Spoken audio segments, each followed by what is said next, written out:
যেহেতু এই পজিশনগুলোতে, এই সাংবিধানিক পদগুলোতে যখন যেই সরকার ক্ষমতায় আসে, যেই দল ক্ষমতায় আসে, তারা আপ্রাণ চেষ্টা করে তাদের নিজেদের লোকদেরকে পদায়ন করতে। সুতরাং আমরা মনে হয় যদি আমরা ওপেন করে দেই সার্চ কমিটিটা, যে রাজনৈতিক দলগুলো নাম দেখ, তাদের মধ্যে কোন দল কাদেরকে নাম দিচ্ছে সেই নামগুলো পাবলিক করা হোক, সেগুলোর উপরে এই ধরনের গোল টেবিল আলোচনার আয়োজন করা হোক, তাদের পক্ষে বিপক্ষে বিতর্ক হোক, তারপরে সেখান থেকে নাম নিয়ে আমরা সার্চ কমিটি গঠন করব। সার্চ কমিটি গঠনের পরে আবারও আসছে যে ইলেকশন কমিশনার কারা হবেন, সার্চ কমিটি কাদেরকে ইলেকশন কমিশনার হিসেবে বসাবেন, সেখানেও আমি আবারও ফিরে যাব রাজনৈতিক দলগুলোর কাছে, বিকজ তারা সবচেয়ে বড় স্টেক হোল্ডার।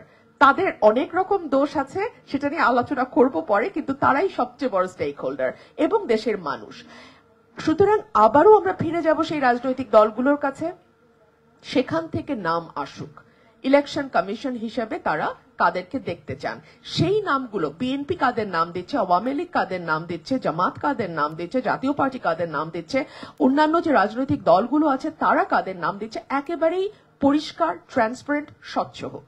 সেই নামগুলোর উপরে আবারও বিতর্ক হবে, আলোচনা হবে, তাদের ব্যাপারে পক্ষে বিপক্ষে মত যাবে, সেখান থেকে ঠিক হবে। সুতরাং আমরা যেন পরিষ্কার বুঝতে পারি যে কিভাবে একটা কমিশন গঠিত হলো। এখন পর্যন্ত কিন্তু আমরা অন্ধকারে, যখন নির্বাচন কমিশন আইনটি আসলো সেই সময় আমি সংসদে ছিলাম, অনেকগুলো কথা আমি আমার সংসদীয় স্ট্যান্ডিং কমিটিতে বলেছি, আমার ভাই শামীম হায়দার পাটোয়ারিও সেই সময় ছিলেন, অনেক আলোচনা হয়েছে, অনেকগুলো প্রস্তাব আমি সুনির্দিষ্ট প্রস্তাব স্ট্যান্ডিং কমিটিতে দিয়েছি, কোনো কিছুই শোনা হয়নি। এবং খুব ইন্টারেস্টিংলি দাড়ি কমা জাতীয় সংশোধনী দুটো নেওয়া হয়েছে এবং সেটা খুব বড় গলায় বলা হয়েছে যে আমরা বিরোধী দল থেকে সংশোধনী নিয়েছি।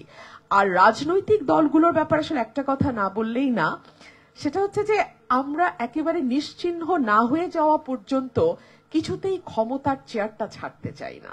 এবং এটা ছাড়তে চাই না বলেই চিফ জাস্টিস থেকে শুরু করে একেবারে ইউএনও পর্যন্ত সব আমার হতে হবে, আমার নিজের হতে হবে, এবং এমন হতে হবে যাতে আমি যা চাই, যেভাবে চাই, যখন চাই, যে প্রক্রিয়ায় চাই, এক্স্যাক্টলি ওইটাই ইমপ্লিমেন্ট করতে হবে। আমি আজকে খুব মাইনিউটলি লক্ষ্য করছিলাম, আমি দেখছিলাম আজকে কিন্তু আওয়ামী লীগের কোনো রিপ্রেজেন্টেটিভ এখানে নাই, কিন্তু গত 1.5 মাস আগেও আওয়ামী লীগ ছাড়া আসলে কিছুই আমরা চোখে দেখি নাই।